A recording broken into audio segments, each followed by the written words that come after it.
Hello folks, Typhon Carter here, and I bring to you our DPP Revival Invitational set. This is a round 5 losers bracket matchup between Pkel SweetForU and DeepBlueC. John, as you know, this is an interesting pairing, but John, before they played this series, actually DM'd me and told me that they had a informal gentleman's agreement of sorts. Just to be clear, Revival tournaments, we do not enforce these gentlemen's agreements, just getting that out the way. And so if either player broke the agreement, then at most I would probably just make fun of you and call you a bum, things like that. But so what they agreed to, from what I was told, was to not use the following: Jirachee, Clefable and Blissey, Skarm, Pkel, and Breloom. So that's what's going on.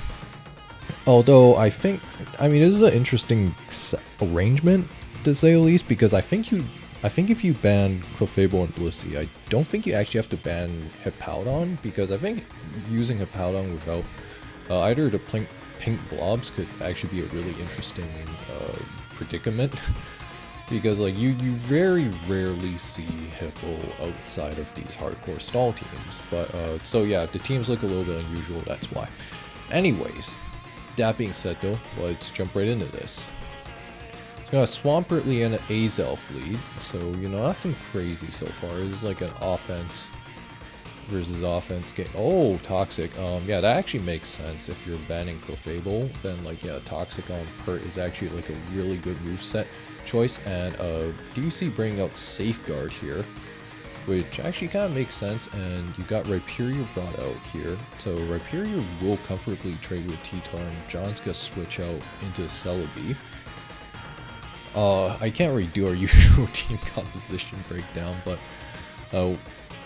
Grass Knot's here, so again, when you don't have Clefable to worry about, then you can kind of click G-Knot pretty freely. But Safeguard's got one more turn here, and into Latias, and into Swampert. So I guess 8 turns in. I'll pause a little bit briefly, kind of talk about the ramifications of their informal gentleman's agreement, which they seem to, they're both friends, so I assume neither of them are going to just break it. But so seeing Safeguard Azelf is actually a pretty interesting application, especially in a world where you don't have something like Magic Art Clefable to kind of help you combat Toxic or opposing T-Spikes, things like that for that matter. And having Safeguard means that your levitators like Latias, for example, can actually have some way to combat Toxic's man, because so seeing Toxic on Pert, so you really see how they're both trying to take advantage of the self-imposed bans that they both placed upon each other. But anyways, this Swampert, it's gonna get tricked. You get Toxic, so DPC can't really stop the Toxic spam. And then no Skarm means that Pert looks fantastic, and you can see how John really brought the Celebi to account for that. And Azelf's gonna go down. It's gonna taunt the T-Tar, so it's gonna prevent it from doing too much nonsense. And T-Tar's gonna be threatened out. And DPC knows that. Look, he's probably got Scarfer in the back. Looks like it's Latias. So he's got Pivot out. And then you got back Uxie, so you have a double Pixie setup here. Yeah, I'm trying to figure out what this Uxie might do. It's just gonna die. Might have been a secondary dual screener, because DPC's got he's got light screen Safeguard, a dual screens offense that centers around something like Rhyperior, which already has Solid Rock, so it can take some hits, physical hits specifically. And then you have something like Gyarados, and Gyara's gonna get roared out here. And Rhyperior's going to finally KO the Pert. So the Pert got some decent value. on John's end, but this Celebi looks very, very threatening, especially if it has hidden part ice, because don't forget, the Latias on DVC's end is on a huge timer. But get safeguard here. Okay, so safeguard spam, that's actually a interesting innovative way to kind of use take advantage of this gentleman's agreement of sorts. And Gira's gonna come in, so it's actually safe from T-Wave spam, but that's not gonna stop it from getting leech seeded. And you really see how John's taking advantage of the no Clefable rule, and especially no Breloom, because leech seed, for those of you who've played AUV, you will know how strong of a progress maker it is. And the Celebi's just like, it's just gonna shrug this off because like it's just getting so much health back. And then you come by it with recovery, it's like all of a sudden Celebi looks really, really annoying to break. Especially because you also don't really have Skarm, which could, well actually no, Bronzong could sit on it, but even something like Skarm or Bronzong, well Skarm's banned, but with Bronzong then, you know, Leech Seed is just so annoying, and there's the T-Wave against the full para. Yeah, like this Celebi just curb stomped DBC's team, and John's going to take this game one pretty convincingly. So as for what John's back options are, I mean, you still want to run a steal ideally, but DVC not running a steal on this is certainly a bold choice, and you really see how he's taking advantage of no Jirachee and no Skarm, which are two very prominent steals. And then because of that, it's like your next best options for steal types are Metagross, which John might have brought, because I think he's I think the downside though was TVC might have forgotten about Latias and was probably just hoping, you know what, T-Tar can take care of that, right? So there's that, and let's just move on to game 2. Polion lead, Latias lead, okay, like, yeah, nothing crazy so far. Polion's gotta get some rocks up. I think that's a modest Latias if I've ever seen one. Got Ice Me into a Suicune. Suicune's got a friend that hidden power electric, but no, just gotta pivot back out. And good. That looks like a. Is that HP electric from Empoleon? Or HP grass? Wait, no. Why were you. Yeah, it's probably HP electric. And Scissor's just going to get rid of this Latias. So, Latias got some decent value out there. And. E-Power, pretty safe mid-ground, based on what was available. And gonna get some rocks up. And the Heatran going to eat this up with Sugar Berry. So John's just bringing like an offense of sorts. And the Heatran's just gonna go down. So DBC's revenge killing option is Rotom. And Rotom's got a T-Bolt, but it's going to fight straight into a Flygon, and this Flygon looks immensely threatening. Oh my. So both players, now it's a game of chicken, but this is not favorite for DVC, especially if Rotom is the second Levitator. There is nothing stopping John from just clicking EQ, but that might be a bold Suicune.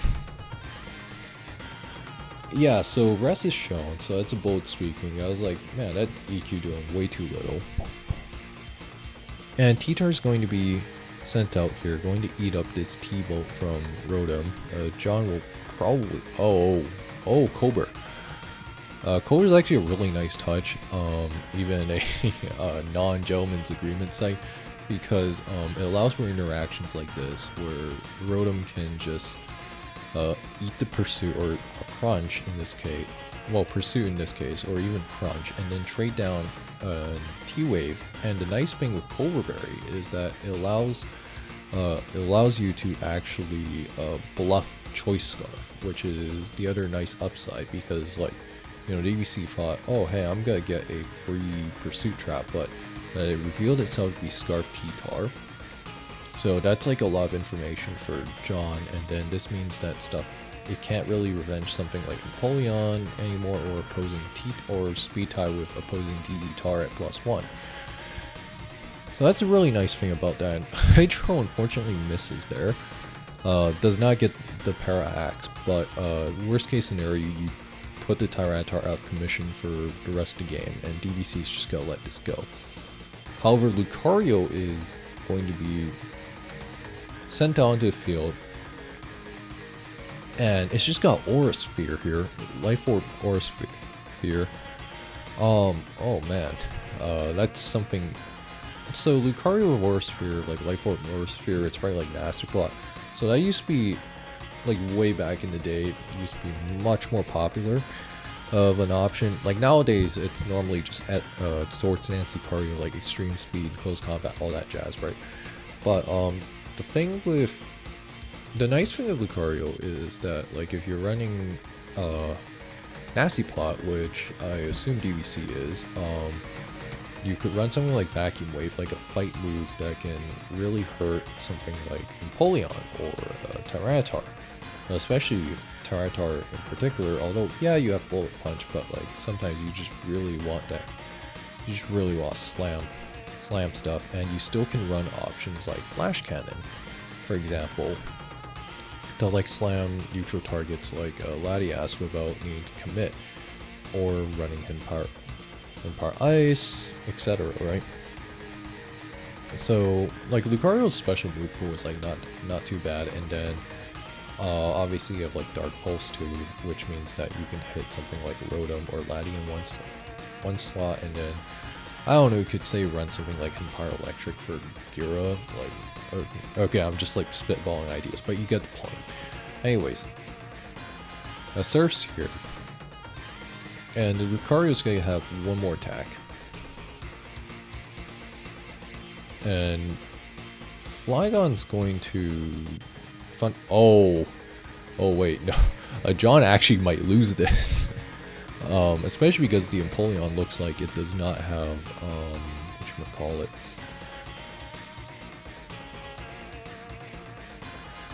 Oh man.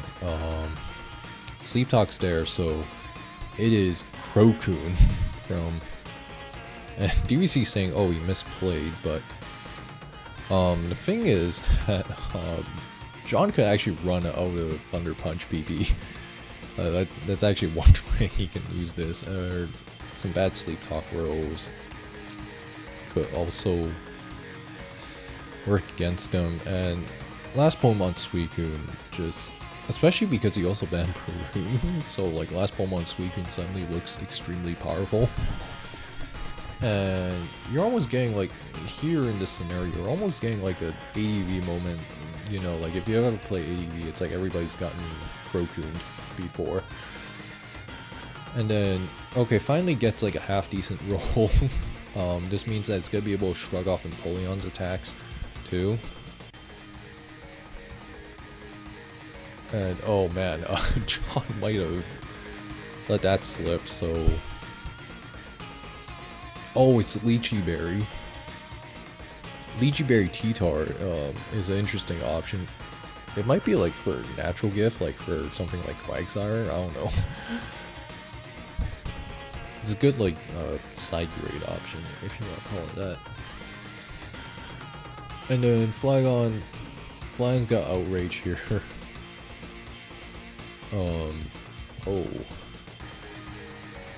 John could win this still, but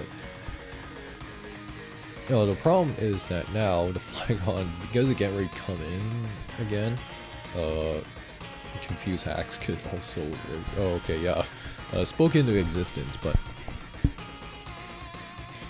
I think John might actually lose, unless he gets a lucky crit. That's one way you can get out of this. Gets another CM, yeah, that's not gonna help. Hinpower only doing 15%, probably Hinpower Electric. And that Empoleon is as good as finished, and that Scizor is almost certainly slower. So DVC wins game 2. Yeah, you really see how both players really took advantage of their gentleman's agreement. And again, I've said this before, we don't really enforce them. Like, as long as, you know, it's within the rules of Gen 4. But, wow. Yeah, I mean, in a world where you don't have to worry about Breloom just ruining your day, you don't have to worry about, you know, like Jirachee BSing your way through, or Skarmory getting layers up and just phasing you out, or like, you know, either of the pink blobs, when, yeah, something like SweetForU just looks menacing. Reminds us why, like, Clefable may or may not be a necessary evil, or, well, actually no, it's called Blissey. that's what people would call the more honest pink blob in this gen. But anyways, let's go into game 3. Zapdos lead, Tyranitar lead. I'm almost expecting on John's end this is either going to be an offensive Magnet Zapdos, or it's like, you know, subtoxic Zapdos. That's probably what I would expect if I'm DPC looking at this on turn 1. Now, T-Tar, Zapdos out pressure first, so it's probably just, oh, okay, yeah, it's slower. DD's up turn 1, and wait.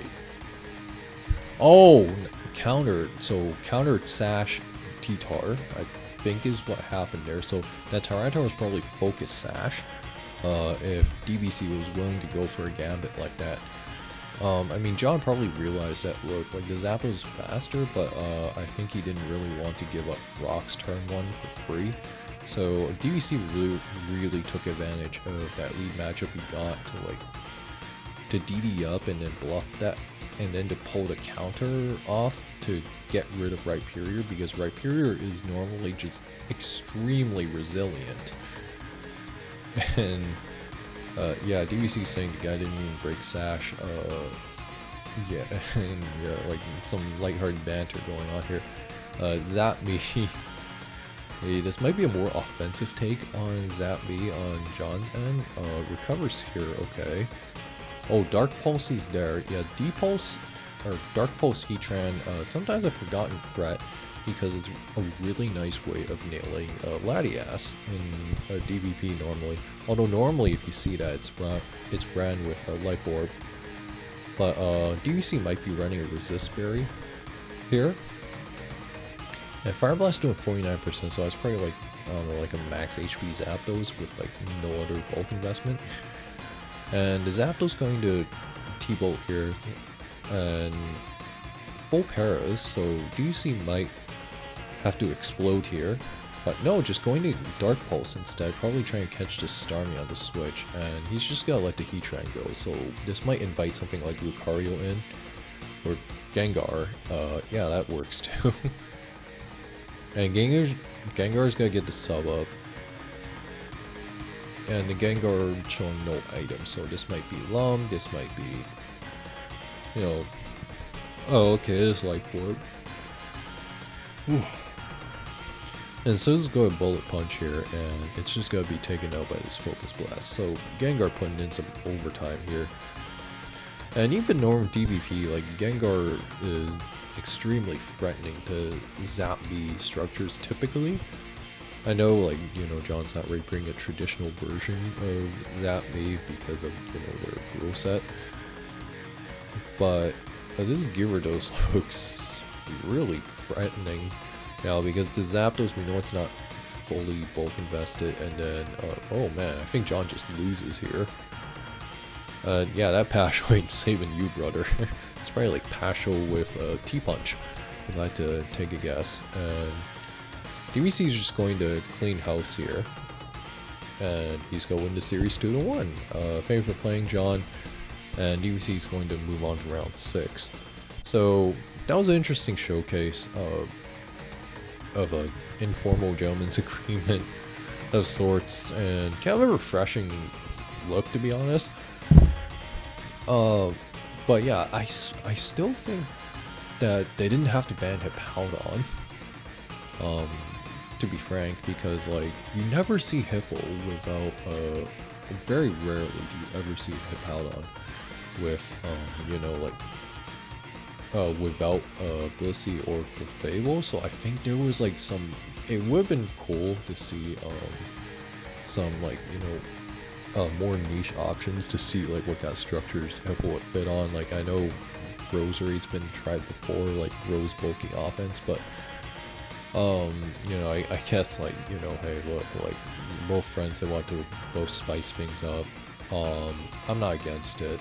Hopefully it's not a well, I don't know. I mean, as a one-off thing, I think it's like pretty cool, but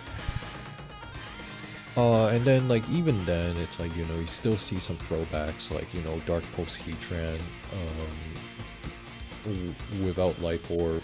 It was probably like Pasho Chople, or like, you know, Pasho Berry. Probably it's probably Pasho, because you want to be able to nail something like Starly, which like DBC did without eating the berry. And then, you know, like DD Counter Tar was like a pretty cool tech.